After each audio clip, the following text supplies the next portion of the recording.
Assalamualaikum warahmatullahi wabarakatuh. Perkenalkan, nama saya Cynthia Sindrang dengan NIM 151424064. Video ini dibuat untuk memenuhi tugas mata kuliah kewarganegaraan dengan dosen pengampuh Ibu Reska Putri Ismail, MPD. Langsung saja ke pembahasannya. Nah, dalam video ini kita akan membahas perbandingan antara 3 ideologi penting, yaitu Pancasila yang menjadi dasar negara Indonesia, liberalisme yang berkembang di banyak negara barat, dan komunisme yang pernah mendominasi beberapa bagian dunia. Pertama, Pancasila adalah ideologi yang lahir dari pergulatan sejarah dan budaya Indonesia.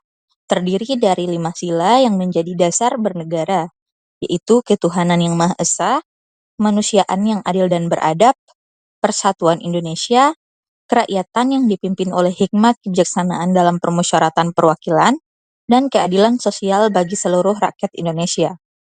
Adapun liberalisme adalah ideologi yang menekankan kebebasan individu, hak asasi manusia, demokrasi, dan ekonomi pasar bebas. Ideologi ini berkembang dari pemikiran filsuf-filsuf Eropa seperti John Locke, Adam Smith, dan John Stuart Mill. Sedangkan komunisme yang berakar dari pemikiran Karl Marx dan Friedrich Engels menekankan kesetaraan ekonomi, penghapusan kepemilikan pribadi atas alat-alat produksi, dan masyarakat tanpa kelas sosial. Negara memiliki peran sentral dalam mengatur ekonomi dan masyarakat. Nah, dalam konteks hubungan antara negara dan masyarakat, ketiga ideologi ini memiliki pendekatan yang berbeda. Pancasila mengambil jalan tengah di mana negara memiliki peran penting tetapi tetap menghormati hak-hak individu dan masyarakat. Ada keseimbangan antara kolektivisme dan individualisme. Liberalisme cenderung membatasi peran negara seminimal mungkin dengan penekanan pada kebebasan individu dan pasar. Individu dianggap sebagai pemegang kedaulatan utama, dan campur tangan negara dianggap sebagai ancaman terhadap kebebasan. Komunisme, sebaliknya, memberikan peran yang sangat besar kepada negara dalam mengatur kehidupan ekonomi dan sosial.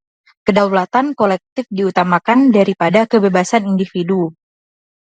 Dalam konteks ekonomi, Pancasila menganut sistem ekonomi kerakyatan yang didasarkan pada keseimbangan peran negara, pasar, dan koperasi. Liberalisme mengutamakan ekonomi pasar bebas dengan minimal intervensi pemerintah. Sementara komunisme menganut ekonomi terencana dengan kepemilikan negara atas alat-alat produksi. Jadi, kelebihan Pancasila terletak pada sifatnya yang inklusif dan sesuai dengan kondisi masyarakat Indonesia yang beragam. Pancasila mampu menjembatani berbagai perbedaan agama, suku, dan budaya di Indonesia.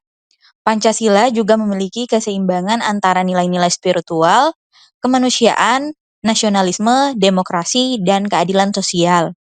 Namun, kekurangannya adalah pada implementasi. Seringkali muncul penafsiran yang berbeda-beda tentang bagaimana mengaplikasikan nilai-nilai Pancasila dalam kebijakan konkret. Selain itu, ada tantangan dalam menjaga relevansi Pancasila di tengah arus globalisasi dan pengaruh ideologi lain. Untuk liberalisme, kelebihannya adalah mampu mendorong kreativitas, inovasi, dan pertumbuhan ekonomi melalui kompetisi dan inisiatif individu. Liberalisme juga menjunjung tinggi hak asasi manusia dan menciptakan sistem checks and balance dalam pemerintahan. Kekurangannya, sistem liberal sering menghasilkan ketimpangan ekonomi yang tajam, fokus pada kebebasan individu, terkadang mengabaikan kepentingan kolektif dan nilai-nilai komunal. Dalam konteks globalisasi, liberalisme ekonomi dapat menjadi alat dominasi negara-negara kuat terhadap negara-negara berkembang. Sementara untuk komunisme, kelebihannya adalah komitmen terhadap kesetaraan ekonomi dan penghapusan eksploitasi. Secara teoritis, komunisme berusaha menciptakan masyarakat yang adil tanpa kelas. Namun, dalam praktiknya sistem komunis sering berujung pada totalitarianisme dan pelanggaran hak asasi manusia. Negara menjadi terlalu kuat dan mengontrol segala aspek kehidupan. Sistem ekonomi terencana juga seringkali tidak efisien dan menghambat inovasi. Kebebasan individu sangat terbatas dan kritik terhadap pemerintah ditekan. Nah, Pancasila disebut sebagai ideologi terbuka karena memiliki sifat yang fleksibel namun tetap memiliki nilai-nilai dasar yang tidak berubah. Nilai-nilai dasarnya adalah kelima sila yang telah disebutkan sebelumnya. Namun, interpretasi dan penerapannya dapat berkembang sesuai dengan tantangan zaman.